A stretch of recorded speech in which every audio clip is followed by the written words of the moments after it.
نے فرمایا نا کہ تم موت کے بعد دوبارہ زندگی ملے گی, تمہیں اللہ کے سامنے حساب و کتاب دینا ہے. تو وہی مشہور سوال تھا, سأل سائل بعذاب واقع. اللہ فرماتے ہیں یہ لوگ آپ سے پوچھتے ہیں وہ کب واقع ہوگا, جو عذاب واقع ہونے والا ہے اس کے بارے میں ایک سائل نے پوچھا.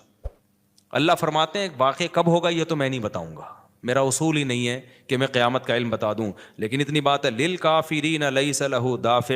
جو بھی اللہ کا منکر ہے, اللہ کو نہیں مانتا, اللہ کے حکام کو فالو نہیں کرتا, جب وہ عذاب آئے گا تو دنیا کی کوئی طاقت اس عذاب سے ان کو بچا نہیں سکے گی.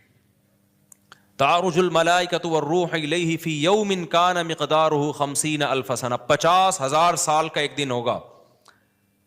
کہیں 1,000 سال اللہ نے ذکر کیا میدان حشر کے بارے میں, کہیں 50,000 سال. تو علماء نے بیان کیا یہ لوگوں کے حالات کے حساب سے ہوگا. یہ ٹائم کے جو یونٹ ہے نا یہ ہر ایک کے حق میں مختلف ہوتے ہیں. دیکھو جب ہم پیدا ہوئے تو ہم کائنات کو بننے کے اربوں سال کے بعد پیدا ہوئے ہوں گے نا, تو کیا ہمیں انتظار کرنا پڑا؟ بولو نا کیا ہو گیا؟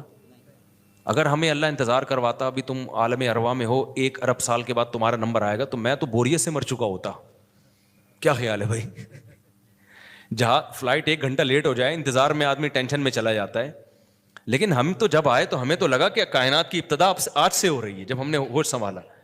کیونکہ ہمارے وہ یونٹ جو تھے نا, جو وقت کی اکائیاں ہیں, وہ ہمارے حق میں اسٹارٹ ہی نہیں ہوئی تھیں. تو اسی طرح مرنے کے بعد جو مردے کے لیے جو ٹائم کے یونٹ ہے نا وہ چینج ہوتے ہیں. ورنہ جو مردہ بیچارہ 20,000 سال پہلے دفن ہوا ہے وہ تو قبر میں کوئی عذاب نہ بھی ہو رہا, وہ تو پڑے پڑے ہی بور ہو گیا ہوگا کہ اللہ قیامت لیا, میں تو ٹینشن میں آ گیا ہوں, 20,000 سال ہو گئے مجھے. تو اس کو تو ایسا نہیں لگے گا کہ 20,000 سال ہو گئے. وہ جب دوبارہ اس کو اللہ تعالیٰ اٹھائیں گے تو نیک لوگوں کو تو لگے گا ابھی ہم سوئے تھے اور ابھی ہمیں کسی نے آ کے اٹھا دیے. جیسے گہری نیند میں جب انسان سوتا ہے, کئی گھنٹے بعض دفعہ سوتا ہے, کوئی آ کے اٹھائے تو اس کو لگے گا یار ابھی تو میں سویا تھا, ابھی آپ نے اٹھا دیا ہمیں. تو سوتے ہوئے آدمی کے ٹائم کے یونٹ الگ ہوتے ہیں, مرنے کے بعد کے ٹائم کے یونٹ الگ ہوتے ہیں, عالم ارواح کے الگ تھے. اور بعض تو یہ بھی میں نے سنا ہے کہ دوسرے سیارے پہ آپ چلے جائیں نا زمین کے علاوہ تو وہاں بھی ٹائم کے یونٹ چینج ہو جائیں گے. تو اسی طرح آخرت کے ٹائم کے یونٹ بالکل الگ ہے. ایک دن 50,000 سال کی, دنیا کا جو 50,000 سال ہے نا وہ وہاں کا ایک دن ہوگا. کسی کے حق میں 1,000 سال, کسی کے حق میں 50,000 سال. یہ وہ ہے جب حساب و کتاب جس میں ہوگا تو اللہ نافرمانوں کو عذاب سے پہلے نا حساب و کتاب کا عذاب دیں گے. اللہ ہم سب کو اس عذاب سے محفوظ رکھے, جس کو قرآن نے ایک جگہ بیان کیا, یجعل الولدان شیبا, وہ ایسا دن جو بچوں کو بوڑھا کر دے, ایسا دن یفر المرء من اخیہ, انسان اپنے بھائی سے دور بھاگے. اس لیے بڑے بڑے اللہ والے وہ جہنم سے زیادہ پناہ مانگا کرتے تھے میدان حشر کی سختیوں سے. جہنم تو اس سے زیادہ سخت ہے, لیکن وہ میدان حشر کوئی کم چیز نہیں ہے, وہ کوئی کم عذاب نہیں ہے. تو اللہ فرماتے ہیں کہ 50,000 سال کے برابر ایک دن ہوگا. فاصبر صبرا جمیلا انہم یرونہ بعیدا. جب مشرک بار بار کہتے بھائی چھوڑو ابھی لے آؤ نا ابھی لے آؤ, تو نبی صلی اللہ علیہ وسلم کو پریشانی ہوتی کہ بھئی اللہ وقت بتاتا کیوں نہیں ہے, بتا دے تاکہ میری جان چھوڑیں یہ لوگ. تو اللہ نے پیغمبر صلی اللہ علیہ وسلم کو تسلی دی, فاصبر صبرا جمیلا, اے نبی آپ صبر جمیل کریں. صبر جمیل وہ صبر ہے جس میں ذرا بھی شکایت نہ ہو. انہم یرونہ بعیدا, اے نبی یہ لوگ سمجھتے ہیں اس کے آنے میں بہت ٹائم ہے, لاکھوں کروڑوں سال ہیں. ونراہ قریبا, جبکہ ہم دیکھ رہے ہیں بس آنے والی ہے.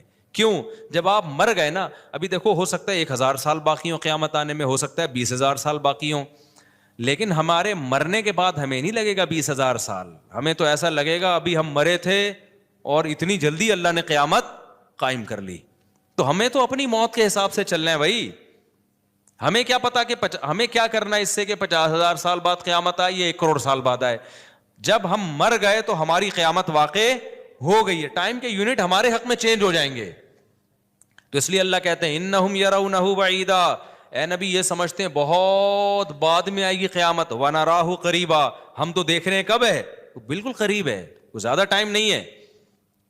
یوم تکون السماء کالمہل, اللہ فرماتے ہیں جس دن آسمان تیل کی تلچھٹ کی طرح ہو جائے گا, ایسے پگھل جائے گا آسمان. اتنی بڑی تباہی آنے والی ہے اس کائنات پہ جس پہ ہم فخر کر رہے ہیں, اس یہاں کے شاپنگ سینٹروں پہ فخر کر رہے ہیں.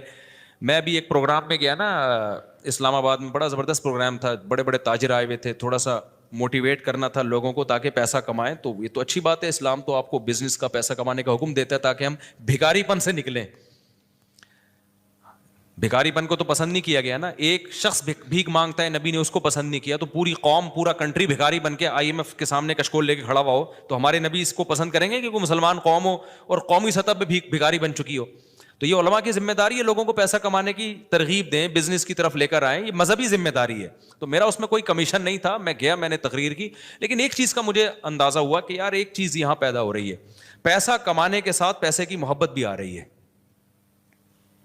تو مجھے خیال ہوا میں اپنی اسپیچ میں نا ایک بات کہوں کہ آپ یہاں آئے ہیں, سارے ارب پتی کروڑ پتی تاجر ہیں, سب اپنے اپنے تجربے شیئر کر رہے ہیں کہ میں یہ کرتا تھا, آج میں نے اتنے روپے کما لیے, میں یہ کرتا, تاکہ لوگوں کو موٹیویشن ملے. اچھی بات ہے, بہت اچھا پروگرام تھا. تو مجھے خیال ہوا کہ ایک بات میں کہوں کہ ضرور, لیکن ایک چکر نا ہفتے میں ایک دفعہ قبرستان کا ضرور لگایا کرو تاکہ نیتیں ٹھیک ہو جائیں پیسہ کمانے سے. ایسا نہ ہو یہ پیسہ قارون بنا دے آپ کو. تو ایک دفعہ ایسا کیا کرو, جیسے یہ پروگرام ہو رہا ہے بڑا زبردست, لوگ آ رہے ہیں, ایوارڈ مل رہے ہیں, اور تو یہاں سے نکل کے, لیکن میں نے کہا نہیں, میں نے کہا یہ ان کے مینٹل لیول سے نا اوپر کی چیز, ہر چیز ہر جگہ کہنے کی نہیں ہوتی. یہ کہیں گے مفتی صاحب رنگ میں بھنگ ڈال کے چلے گئے, اچھا بھلا ہم دیکھ رہے تھے اتنے کروڑ پتی لوگوں کو سن کے ہمیں بھی خواب آ رہے تھے, کل ہمارے پاس لینڈ کروزر ہوگی, 4 شادیاں ہوں گی, اب پیسہ ہوگا زبردست, یہاں جائیں گے وہاں جائیں گے. یہ مولوی نے آ کے یہاں بھی کیا کر دیا, قبرستان کی باتیں شروع کر دی. تو وہ مناسب نہیں تھا, لیکن دل چاہ رہا تھا کہ میں ان سے کہوں اگلا پروگرام وہ بول دوں گا کہ بہت زبردست پیسہ کمائیں, ایک دفعہ جا کے قبر میں جو آپ سے پہلا کما کے چلے گئے ہیں نا پہلے کما کے, یہ یوٹیوبرس تو یہاں آ رہے ہیں اپنا ایکسپیرینس شیئر کر رہے ہیں, میں ایسا کانٹینٹ بناتا ہوں اور میں ایسے محنت کرتا ہوں. اچھی بات ہے, مجھے بڑی خوشی ہو رہی تھی, تھوڑی سی امیدیں ہوئیں کہ شاید پاکستان اب شاید اچھی سمت میں جانا شروع ہو جائے. تو مجھے ان پہ وہ کوئی نہیں, وہ تو بہت اچھا کر رہے تھے, بلکہ یہ تو ایک ظرف کے بڑے ہونے کی بات ہے کہ آپ بتائیں کہ میں نے پیسہ ایسا کمایا, ورنہ لوگ بتاتے کہاں ہیں. مجھے ان یوٹیوبرز میں خوشی ہو رہی تھی, وہ بتا رہے تھے ہم نے یہ کانٹینٹ بنایا, ہم نے ایسے چینل بنایا, اتنے پیسے کمائے. تو اچھی بات ہے, شیئر کرو یار تاکہ لوگوں کی غربت ختم ہو, وہ بھی کریں یہ کام. لیکن ساتھ ساتھ ایک بات, یہ پیسہ آپ کو سلیمان علیہ السلام جیسا بھی بنا سکتا ہے, اور قارون اور فرعون جیسا بھی, ابو بکر عثمان جیسا بھی بنا سکتا ہے, اور ابو جہل جیسا بھی بنا سکتا ہے. کیا خیال ہے, یہ سارے پیسے والے لوگ تھے نا. تو آپ پیسہ کما کے سلیمان علیہ السلام جیسے شکر گزار بن جاؤ, عثمان ابن عفان جیسے غنی بن جاؤ, عبد الرحمن بن عوف جیسے بن جاؤ. اس کے لیے ضروری ہے کہ ہفتے میں ایک دفعہ قبرستان کا وزٹ اپنے خرچے پہ کر لیا کریں, اور ایسے ہی نہیں گزرتے ہوئے, وہاں جا کے کھڑے ہو کے قبروں پہ دیکھا کریں کہ میں جتنا بھی بڑا بن جاؤں, میرے یوٹیوب پہ چینل پہ 10 ملین بھی سبسکرائبر آ جائیں, لیٹنا میں نے کہا ہے تھوڑے دنوں میں جا کے بھائی اس قبر کے اندر. لہذا اس پیسے سے میں اس قبر کی تیاری کر لوں تو فائدہ ہے, اور اگر یہ لینڈ کروزر ہی میرا مقصد ہے اور میرا مقصد عیاشی ہی ہے اور شو مارنا ہی ہے, بھائی پھر یہ تو قارون نے آپ سے زیادہ کما لیا, ان خزانوں کے ساتھ ہی زمین میں دھسا ہے وہ.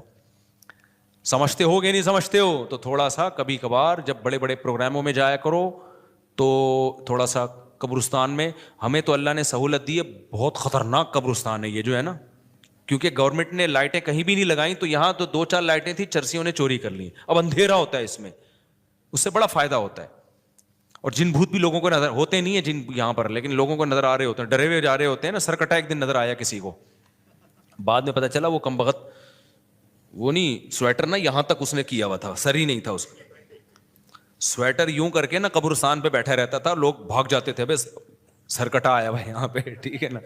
تو آپ یہ جو ہمیں اللہ نے بڑی سہولت دی ہے, کبھی کبھار ایسا کیا کرو, یہاں چلے جاؤ. رات کے وقت جاؤ گے تو جیسے آپ نے انرجی اپنی خرچ کرنی ہے نا, تو کہتے ہیں ڈاکٹر 1 گھنٹے کی واکنگ سے 15 منٹ کی جاگنگ بہتر ہے. 15 منٹ کی جاگنگ میں اتنی انرجی لگ جائے گی جو 1 گھنٹے کی واکنگ میں نہیں ہوگی. تو دن میں قبرستان 100 دفعہ جانے سے بہتر ہے رات میں 2:30 بجے 1 دفعہ چلے جاؤ بس.